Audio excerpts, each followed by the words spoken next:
Hi, I'm Carlos. I'm the accidental chef, and today this is Lafayette's Concierge. Today we're visiting my good friend, as we say in Lafayette, at Fricassee Cafe in Karen Crow, Miss Renee Gary. How are you today, Renee? Great, Carlos. Well, it's so good to see you. I'm looking over there at Nanny's. You know, Renee is Nanny's of the Nanny's Prawling Company, 25? Yeah, about 25, 26 years. That's incredible. If you've not had a Nanny's Prawling, you probably, I don't know why you wouldn't have had a Nanny's Prawling by now, but they're the best ever. But today we're here to talk about Renee's newest venture, right next to the Nanny's Prawling Company, the Fricassee Cafe, right here on the Stemmons homestead, and it's just beautiful as ever. We're out here in the Pecan Grove, which is now in the fall getting to be the perfect place to have a light lunch. Renee's gift for, let me think about how I want to say this. We've been friends for 2 decades, going on 3 decades, and so we have cooked and played and cooked and played, and so now you have a little restaurant and we're having real fun there. It's breakfast and lunch. Breakfast and lunch. And she calls it fricassee. Now my comment was, Renee, nobody can spell that, you. What you gonna call that fricassee? But it has been a huge hit. Tell me what fricassee means to you. Well, as a young girl growing up, Carlos, when my grandmother... Where was that, where you grew up? Between Grand Coteau and Arneville, known as Prairie de Femme, or Prairie Bus. All right. Growing up, when my grandparents, my grandmother or my mother made fricassee, it was a roux. They started with a roux, and it was a thick gravy, you know, and they would make meatball fricassee, chicken fricassee, and that's what we ate. But you know, as I got older and in my later, more adult years, I got away from Prairie de Femme, and I learned a little bit about cooking, because we love to cook. I learned that really fricassee is a braised meat. Correct. And it is not with a roux. That's right. So, but I love the name, and I love the fact that it was somewhat controversial. Okay. You know, and I guess the rebel in me, you know, it's like, okay, well. You have worked in a restaurant before. Well, growing up, I did. My parents were Fat Albert's Fried Chicken franchisees. Okay, and where was that? There was one in Grand Coteau, and there was one in Arneville. I love me some Fat Albert's Fried Chicken. Oh man, it's the best. It's the best. Still the best. There's one on Lost Street. It's still rocking, man. I still believe it. I love it. You know, because you know when you said the fricassee with the roux, and we had this conversation when we were I was helping you develop your menu, is that in my mind, you dredged the meat in flour and fried it, and you got that thickening from the residue from frying the floured meat, and that was my understanding how your fricassee got. That's more, you know, that's the traditional Cajun way, but it's not the true French way. Right. So, but you know, hey. But, I mean, not making a roux, but the flour that's left over from frying like that. So yeah, all right, well, great. So what's a typical lunch at Fricassee Cafe? Gosh, we have our go-to lunches, like for the fricassee, we try to have at least 2 fricassees. One traditional, Cajun traditional fricassee, and that's usually meatball fricassee. Try to have that at least every week because it's a huge hit. And then we do chicken fricassee, which is the French way, which is a beautiful braised chicken breast. Correct. And I think I had it last week. You did, and that is also a huge hit. That's so beautiful. You know, in my thought, when eating it, I thought, well, this has almost got an étouffée kind of. It looks a lot like étouffée, but you know, we put a little bit of tomato in our étouffée, and there's no tomato in this. We use our seasonings and paprika. Kind of gives it the color. So tell me, what's been the most interesting thing about building a restaurant? Because you've worked on it for a year before I think you got it actually open, and now that you're open and very successful, and so tell me, what was the one thing that was the most surprising to you in this enterprise? Because you're such an entrepreneur, so I'm sure there were details that you weren't expecting? You know, Carlos, I don't think I really, you know, that's a great question. I hadn't really thought about it, but what came to mind really quickly was that Eddie and I have always been in the wholesale business, and you know, we've made some acquaintances on the road, but in the few months that we've been open, we have really bonded with this little community. Though we've been here for 26 years, we've bonded with, I mean, we have friends. I mean, you know, on the weekends when we're off, you know, we've made friends with the regulars. The regulars come in. You know, when Norman comes out of the kitchen, they all yell, "Norm!" You know, so, you know, it's just been really interesting, the social aspect of owning a restaurant. It's really cool and a lot of fun. Awesome. Yeah, because your business with nannies is certainly not all in Karen Crow. No, it's that. And that's just been really great, that distribution that you have been able to achieve, and then add those other products, particularly that ginger plank, which is one of my like favorite. Them apples. I love that. That's pretty good. That's big old school, and I love that. Well, the other thing I wanted to ask you about, Renee, was what inspires you to, like, because every day you have to bring it. You have to have a great meal every day, because it's going to be somebody, or hopefully lots of people's first experience at fricassee. Yeah. So how do you get daily inspiration to keep that menu fresh and alive? And well, first thing, quit taking Lunesta so I can stay up at night. Just joking. I have some awesome books, Carlos, that I bought while we were doing the research for this restaurant. I bought a lot of the Culinary Institute of America textbooks. I bought Cordon Bleu textbooks, you know. It's a dream of mine to be able to attend one of those cooking schools, but you know, unfortunately, you know, life gets in the way. And well, you're getting a lot of cooking experience here. No joke. That's it. But it's a lot of fun. I enjoy it. I can tell you, separating an egg with one hand isn't all that. That's true. That is true. Or learning how to chop, you know, the correct way to use the knives and all of that. But Norm. Right. That's the best way to use the knife. Yeah. But it's been a lot of fun, Carlos. You know, we've only been at it for, I don't know, May, June, July, August, and now September. So it's at 4 months. Yeah. But it's been great. And it's really a family restaurant. I see Eddie in here all the time. And of course, Charlie, your son, is your chief waiter. Man. Yeah. He sure is. He's doing a great job. I'm really proud of him. He's such a big man. He is. He takes great pride in the restaurant, and he's made a lot of friends here too. Great. That is so awesome. So awesome. So tell me what else you did to expand your menu. It says on your sign, fricassee and cafe and bakery.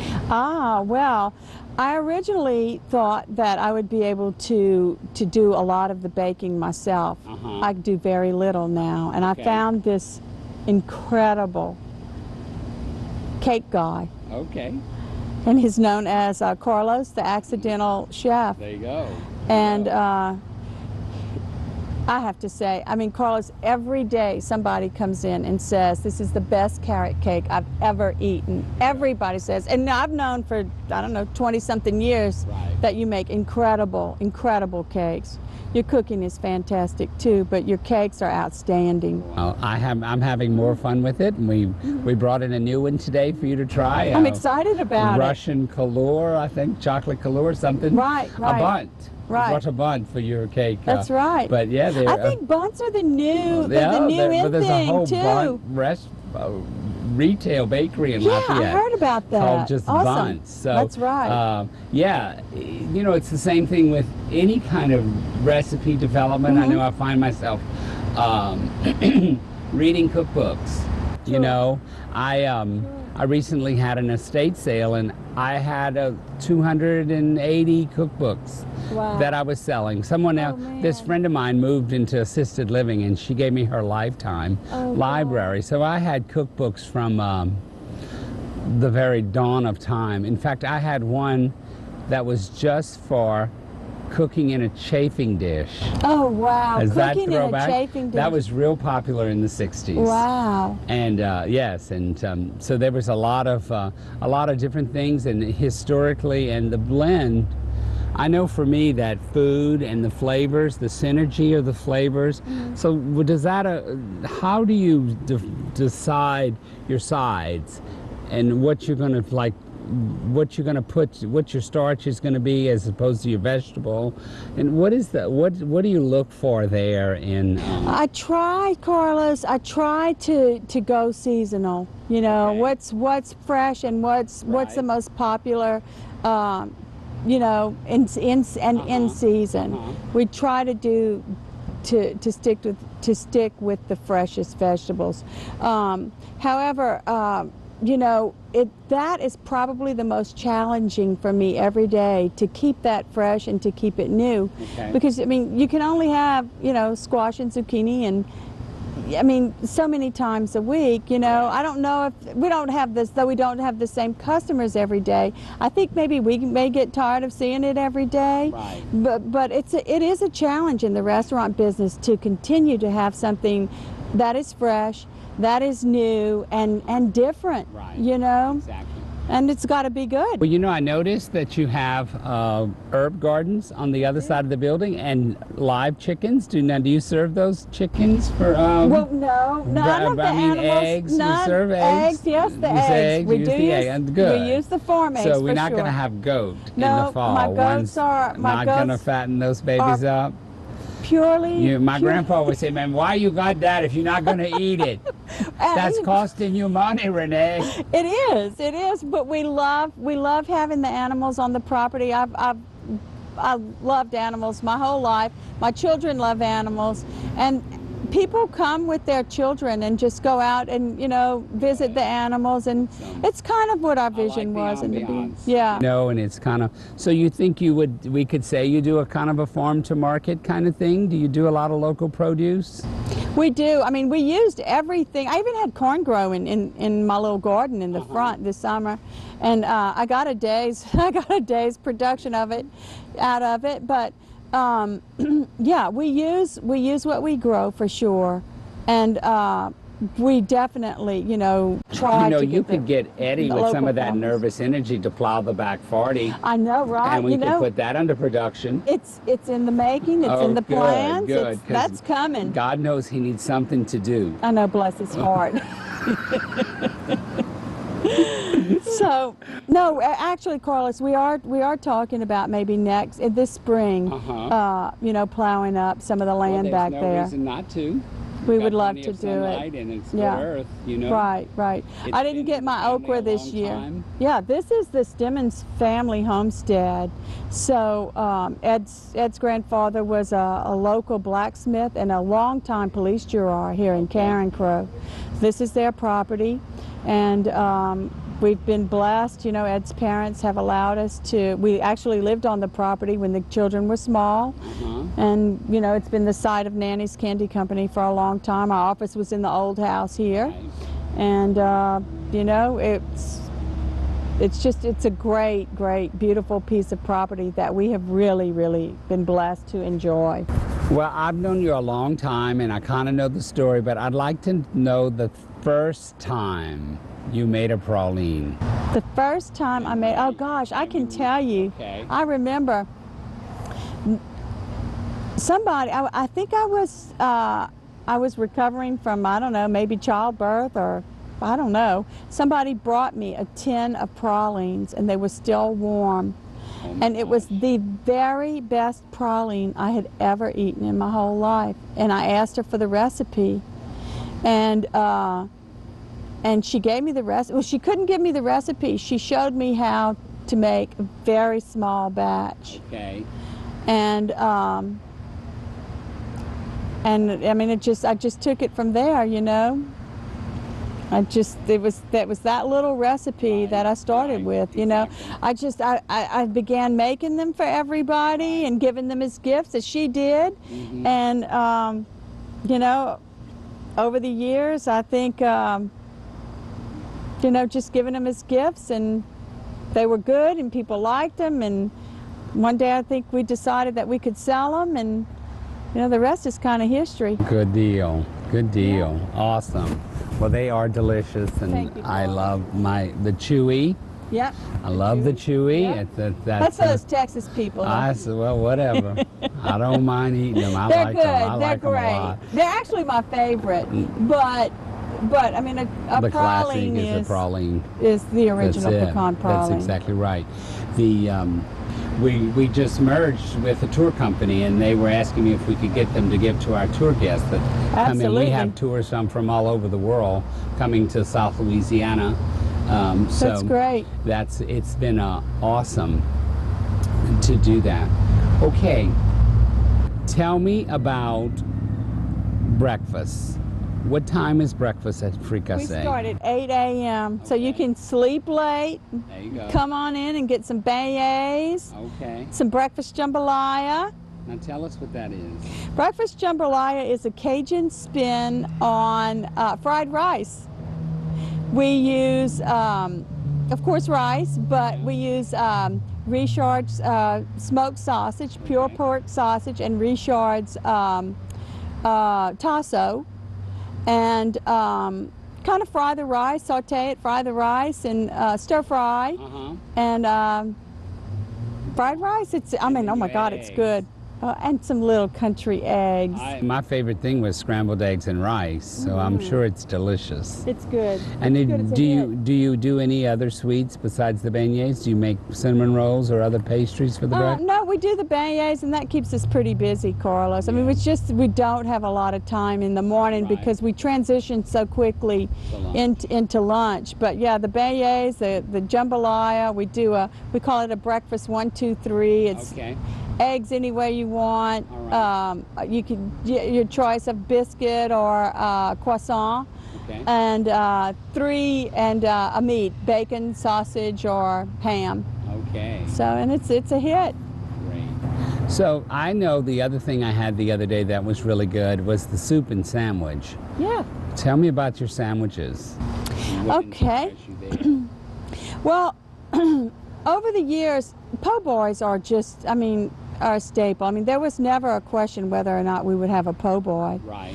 And it's really, really hard to find a roast beef po' boy that's real roast beef. Everybody uses deli meat for roast beef, you know, and I'm like, gosh, we're Cajuns. I mean, okay, that's like from a deli, you know. We like our hot meat. So we use certified Angus roast beef. And we roast it. We carve it. It's beautiful. We make our own beautiful gravy. So you mean your roast beef's not iridescent when you slice it? I promise. Je garantie. That's it.